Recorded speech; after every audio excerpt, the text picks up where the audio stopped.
This is Generation Now, and today we're going to be talking about Halo 4, Spore, and a little funny April Fool's joke that Google decided to do. We'll go over that later.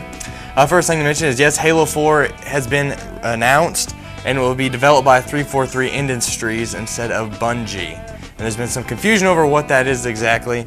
See, Microsoft bought the intellectual property rights or whatever to the Halo franchise, so that gives them the authority to make anything Halo, be it books, comics, movies, games. It's Microsoft's now. So they made the, 343 Industries. So yeah, Bungie was done with Halo, Microsoft not so much. So pretty much they're making another trilogy. So you're going to see Master Chief as the protagonist to Halo 4, 5, and 6. First to mention, Halo 4 is going to be released during the holidays of 2012, so you guys don't have to wait that long. The game's going to take place right after Halo 3, big explosion, ruining stuff for you, and you're pretty much going to be in a mirror world or a shield world. The game's going to be less of a first-person shooter and more of a, get the in-depth characteristics of Cortana and Master Chief, and there's going to be a lot of mystery and trying to figure things out. Another thing to note is the developers said the game is going to be grander in scope and scale, so we'll take them up on that when the game's released, and we'll be the judges then. It will reveal how humanity in the UNSC, how they adapted to the galaxy after the end of the war with the Covenant, and all this Forerunner technology they acquired. So we're probably going to see a technological jump, which probably means some new weapons and vehicles and stuff like that. But from what we know so far, it's probably just going to be like another Halo game, maybe a little bit better graphics, developed by someone other than Bungie. That's what we're seeing so far, but new information and we'll let you know. The next thing I want to talk about is Spore, which was a 2008 video game that was developed by Maxis, produced by Electronic Arts, and designed by Will Wright, the man behind The Sims and every game with The Sims on it. Now, it's a computer game, and to pretty much slightly sum it up, it's like a multi-genre single-player god game. The goal of the game is to lead your created species to glory, and the game is open-ended, so your goals can vary from your personal taste. The game starts off in the cell stage, which pretty much has you run around eating whatever type of diet you pick for your species, herbivore, carnivore. Later you can be omnivore. But yeah, you eat and you grow, and eventually you become smarter, and you evolve and get on land. Now know that you can just completely create whatever you want.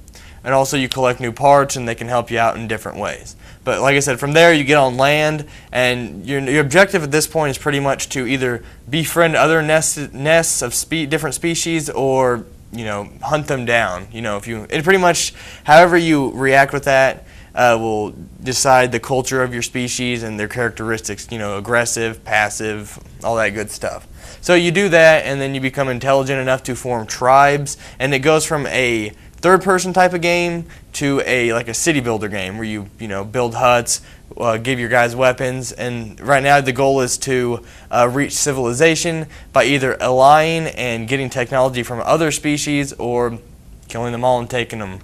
Yep. So you gather food, become smarter, form civilization, all that good stuff. So that being said, next thing is civilization stage, where you can create different kinds of vehicles, buildings, airplanes, boats, literally just as in-depth as if you're creating your creatures.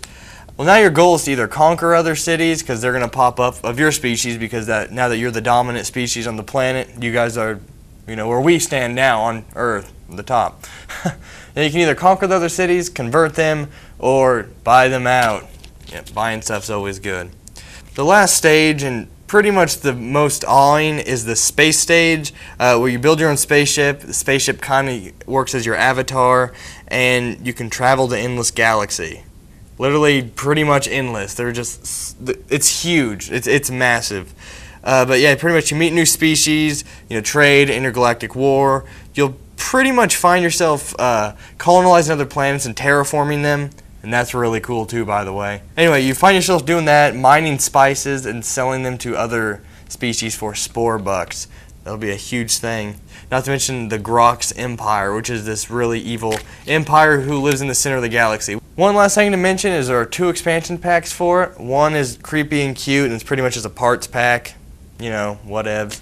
And then there's the Galactic Adventure, which makes it so During the space stage, you have a little more stuff to do. You pretty much beam down your captain to your spaceship, and he can go on missions. With that, you can also make your own missions, and you can share them on the Spore share web page thing. That's how they populate the universe, by the way. People put their stuff in the Spore page thing, and you can get it in your game. So it keeps everything real unique, makes each planet seem like a different planet. Probably give it a 7 out of 10.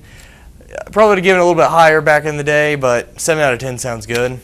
The last thing I wanted to mention was, started out as an April Fool's joke, turned out to be something completely awesome. There's a Google Map 8-bit option now in Google Maps, which puts everything back in like NES 8-bit style Google Maps, and it pretty much works like an old RPG game. So it feels just like the original Legend of Zelda, which if any of you guys remember, because I do, it was pretty awesome. Google provides services of a wide range of devices, from desktop computers to mobile devices including tablets. But we've long neglected one of the most popular computer systems ever sold, and I'm here to introduce Google Maps 8-bit version as a first product for NES. Well, first we developed a new type of cartridge with dial-up technology, allowing the NES to connect to Google. We run more than 100,000 servers to overcome the NES's technical limitations. 8-bit maps are generated by Google's cloud in real time. It's really easy to use. Insert the cartridge, connect the cable, then turn the power on. Blow on the cartridge to fix bugs, and you're automatically connected to the internet.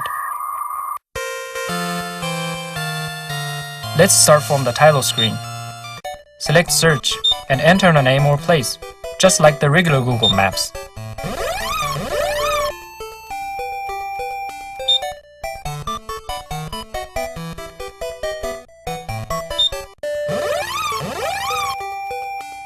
You can of course search a route to your destination.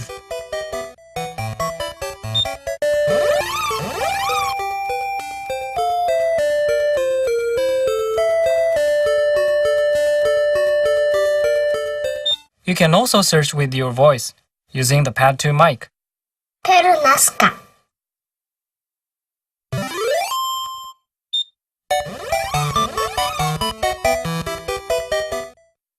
Google Maps 8-bit version will soon be available in Google Store. But for now, you can play the trial version by going to Google Maps and click the Quest button on the top right corner.